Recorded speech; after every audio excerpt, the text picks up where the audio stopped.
At the heart of this reform agenda is the introduction of police and crime commissioners.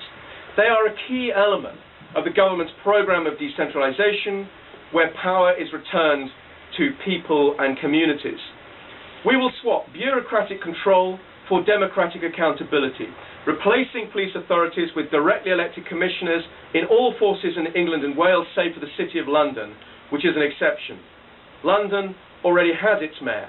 He will be London's Police and Crime Commissioner and will take over functions from the Metropolitan Police Authority, which will be abolished. From the first elections in May next year, the public will have a real say over how their area is policed. These new commissioners will be big local figures with a powerful local mandate to drive the fight against crime and antisocial behaviour. They will decide policing strategy and the force budget, set the local council tax precept, and appoint, and if necessary dismiss, the chief constable. They will do all these things on behalf of the public which elects them. The role of commissioners will be greater than that of the police authorities they replace. That is the significance of the words "and crime" in their title.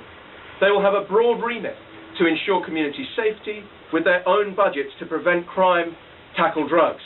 They will work with local authorities, community safety partnerships and local criminal justice boards, helping to bring a strategic coherence to the actions of these organisations at force level.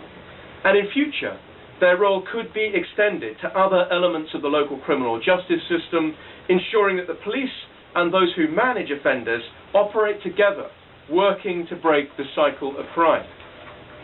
Our aim is not to abandon the tripartite arrangement of police governance between the Home Office, local representatives and forces, but to rebalance it. We are recognising, in the words of the Local Government Association, that the tripartite, and I quote, has become unbalanced, with the Home Secretary acquiring more and more powers at the expense of chief constables and police authorities. To prevent too much power from being invested in a single individual, we are putting in place strict checks and balances. These will include local police and crime panels with representatives from each local authority and independent members with the power to scrutinise the Commissioner's actions. District councils will have a stake in police governance for the first time. We need to strike the right balance here, ensuring that the panels will be effective, but guarding against appointees inappropriately cutting across the mandate of the elected Commissioner. Panels will not, and should not, have direct control over a Commissioner's decisions, and they will not be police authorities. It is Commissioners who will hold forces to account, not the panels. But the panels will have teeth. They will have the power of veto over excessive precepts and the appointment of chief constables, and they will have the weapon of transparency. They will have power to compel Commissioners to release documents, summon them for questioning, and compel them to respond to any suggestions or advice. All of this will be in public. The thinking and decisions of Commissioners will be laid bare for the people to see. The strength of this model is that local councillors will still be involved in the governance of policing, while an elected individual takes executive decisions supported by a highly qualified team. The principle of one accountable individual directly responsible for the totality of force activity is crucial to our vision. Policing governance by committee has meant that an unelected body has power over the level of precept. It has meant that no one is properly held to account for decisions or poor performance. No one is truly in charge. Even police authority chairs are first amongst equals. They are not decision-making leaders. Under our new system, Commissioners will be able to appoint their own executive teams to support them. But the buck will stop with Commissioners, and the public will cast judgment at the ballot box. Direct elections of police authority members would not produce this single focus. Directly elected chairs of authorities, Labour's latest proposal, would be the worst of all worlds, a really bad idea, where an individual would have a mandate but be unable to deliver it, routinely outvoted by a committee of appointees. What's more, this model would cost significantly more. Direct accountability at basic command unit or some equivalent level is an interesting idea and superficially attractive, but it would result in lots of politicians with a mandate, none of them actually having strategic responsibility at force level.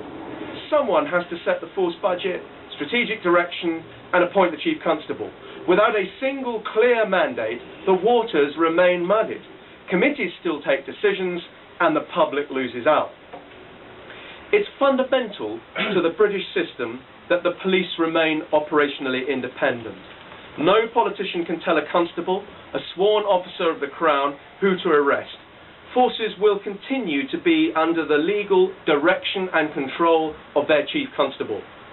I welcome Sir Hugh Ord's comments in this week's police review that the government has listened to our concerns, meaning ACPO's concerns, on this issue. There is general agreement that we should not try and define operational independence by statute. But as Rick Muir has argued, we need to clarify who decides what, when and how, and where politics ends and policing begins. A memorandum of understanding was recommended by the Commons Home Affairs Select Committee in a report last December. The government has therefore committed to developing a new protocol, which has also been described as a memorandum of understanding, to delineate the key responsibilities of Chief Constables, Police and Crime Commissioners, the new local police and crime panels, which will scrutinise commissioners, and the Home Secretary. The Home Office is working constructively with ACPO and others to ensure these principles are reflected in this document, and I hope that it will be ready to be considered alongside the bill in the House of Lords.